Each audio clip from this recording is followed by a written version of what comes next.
this leads me to also reiterate that moment in 2005 that His Royal Highness had said, this is it, the next one at my place, and this is your place. I was sitting on the dais. It was one of the few times that a video conference actually worked. So he came in loud and clear, and we heard the message. At that time, in 2005, that His Royal Highness could not appear. It was a special annual, it was a confluence of two conferences that came together, trying out some different ideas also, and running that conference, a special conference called the Annual Scholars Conference on the Holocaust and the Church, Conference on the Holocaust of the Churches, run by Professor Franklin Littell and particularly by Professor Marshall Littell. His Royal Highness was to be awarded a very, very special award. And it was promised at that moment that if he doesn't come to the award will come to him. So at this moment, I'd like to introduce Professor Marshall Littell and her grandson, who came also over to Jordan with her, so to be able to be here in person to deliver His Royal Highness the Eternal Flame Award. Your Royal Highness, it was via teleconference that the Annual Scholars Conference on the Holocaust and the Churches presented the Eternal Flame Award to you.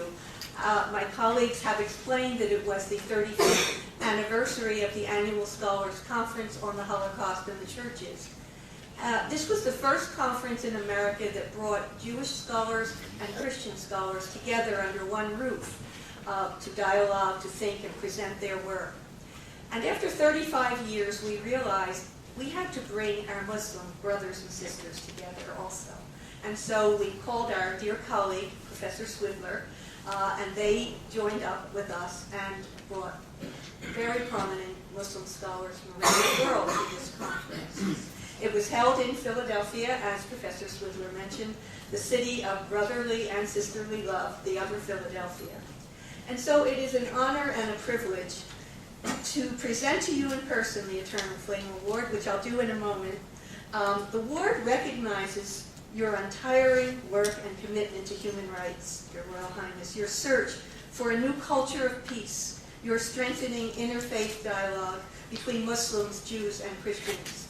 As you'll see in a moment, it's an original work of art. It was designed especially for the Annual Scholars Conference.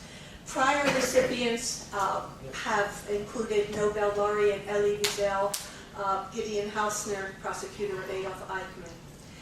The Eternal Flame designates an individual who has dedicated his or her life to assuring social justice and eliminating the misuse of any religious, political, cultural, or racial beliefs that spread hate, prejudice, or violence. And you, Your Royal Highness, have borne testimony that it is wrong thinking for any one nation or religion or racial group to assert superiority over those of other races or religions. This was what brought about the Holocaust, the murder of 6 million Jews and 5 million others. And you have stood up for the truth and recognized as well that these wrong-headed beliefs have resulted in new genocides around the world. Our conference, which was founded in 1970, was founded by 2 professors who were also members of the clergy. And since 1970, it has brought together on an interfaith, international, and interdisciplinary basis participants from 25 countries. And it is a real pleasure and an honor to have experienced and learned here with you. And we know that we are going to also expand in future years as we approach our 40th anniversary conference. And we're especially honored today to be able to recognize, Your Royal Highness, your lifelong commitment to these objectives, especially in proposing to the United Nations General Assembly the establishment of the new international humanitarian order. And just last week, your most recent address to the United Nations, underscoring your commitment by requesting an immediate global action ensuring the end of poverty.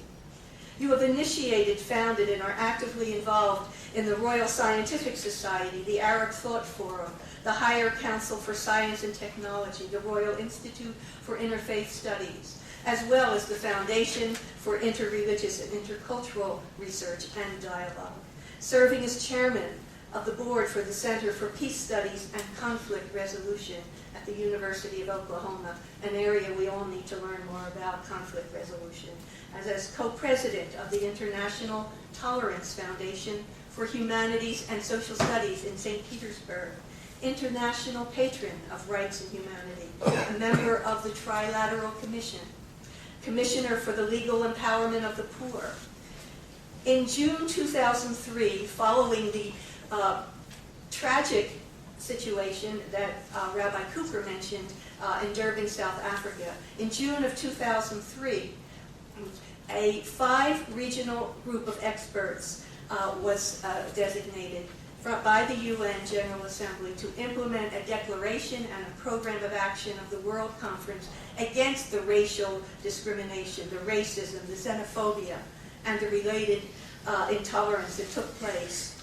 And Your Royal Highness, you have served on that committee diligently. Prince Hassan is President Emeritus of the World Conference of Religions for Peace, and he's received dozens of medals from peace and interfaith organizations. Among them, the inaugural Gandhi King Aikida Community Builders Medal and Torch of Nonviolence, which was awarded at the Martin Luther King Jr. International Chapel. The Distinguished Foreign Visitor Award from the John F. Kennedy Library Foundation. The Rabbi Martin Tannenbaum Award for the Advancement of Interreligious Understanding. He has also received the Abraham Fund Pioneer Coexistence Award. The Berlin Committee for UNESCO nominated His Royal Highness as the laureate for the Berlin Peace Clock Award in recognition of his exemplary contribution overcoming human divides on the basis of the Universal Declaration of Human Rights. And within the past few months, His Royal Highness was awarded the Abraham Geiger Award for Peace, the Calgary Peace Prize, and the Nawano Peace Prize in Japan. He has been decorated by over 20 nations for his service to humanity and received over 50 honorary degrees from universities all over the world. In addition, he's a prolific contributor to newspapers, journals, magazines, and periodicals, as well as having the time to author 7 books. Your Royal Highness, your untiring work with heads of state and heads of government around the world has served to strengthen human rights, which are based on the common good of our shared Abrahamic religious traditions. Your moral courage and your action to speak out against injustice are a wake-up call to all of us. My husband, Dr. Franklin Littell, wanted very much to be here to present this award to you in person.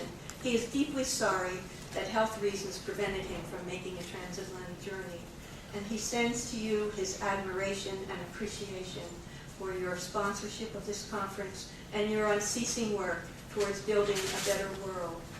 He shares your vision for a future of hope, peace, security, and the elimination of poverty. And knowing of your dedication and work with young people, he has asked our grandson, Andrew Sachs, whom many of you have met through this conference, to accompany me and attend this important conference. And because we all know that it's Andrew's generation, our children, our grandchildren, to whom we're looking to carry the work in the future, it is they who will follow the example and pay attention to the inspiring guideposts which His Royal Highness has established. Your leadership strengthens them in seeking a new and stronger culture of peace, dialogue, democracy, and hope, a world which respects the dignity and the integrity of each and every human person. Your Royal Highness, in my faith, it is the highest compliment one can apply to a person when you say, "You are a mensch." And because I'm so nervous and it's heavy, I didn't want to leave it up here and risk disturbing it on the podium. I'm going to ask Andrew if he would hand it to me, please.